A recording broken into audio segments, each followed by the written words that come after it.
Zambia is a landlocked country in southern Africa. It was formerly known as Northern Rhodesia and received its independence in 1964. It has a population of about 16 million people, with over 80% below the poverty line. Its largest export has been copper, but nickel has become a close second. The southern province of Zambia is home to the city of Livingstone, which is best known for the breathtaking Victoria Falls and safari parks. A few miles west of Livingstone lies the border town of Kazungula, which is the only river crossing from Zambia to Botswana and points south. Kazungula's economy is farming, fishing, and the processing of custom papers for truck drivers traveling to and from South Africa. In short, many residents of the town have no real means of making money. Parents who want their child to attend primary school and beyond are required to pay school fees and often must purchase a school uniform. The upshot is that only a small percentage of children go beyond primary school.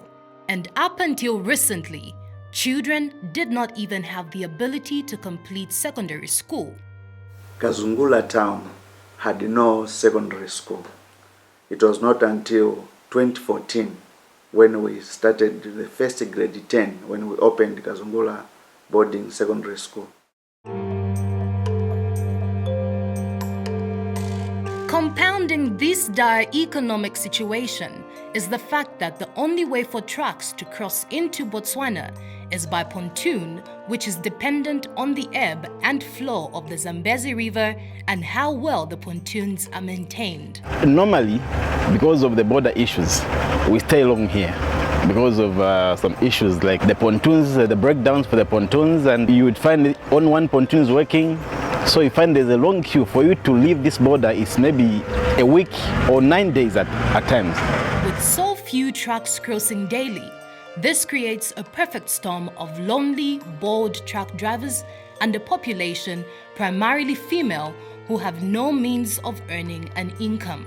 Most of these girls with the great potential to make it in life, they drop out of school because their parents cannot afford to actually pay for them, and due to poverty, like I mentioned, but most of them is because they drop out of school because there's no one to support them, and there's no one to actually to give them the education that they actually need.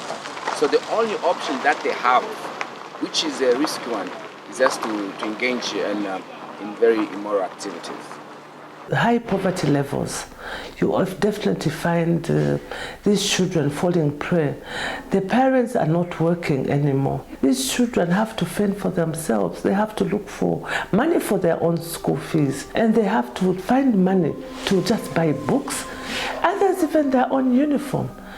So how else can they get this? They find a truck driver who offers them money for sex, and then what do? But go for it. They pray definitely that it doesn't go to sex, but just the money. But here's a man who has the money and the power. He'll take advantage of this young lady. I'm 17 years old. I live with my aunt.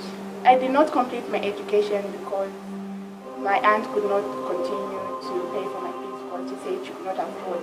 Instead, she introduced me to prostitution, where I have to sleep with many in exchange for money in order to put food on the table. So sometimes we charge 20 kwacha or 50. So we charge 20 kwacha if we're going to use a condom, and live sex for 50 kwacha.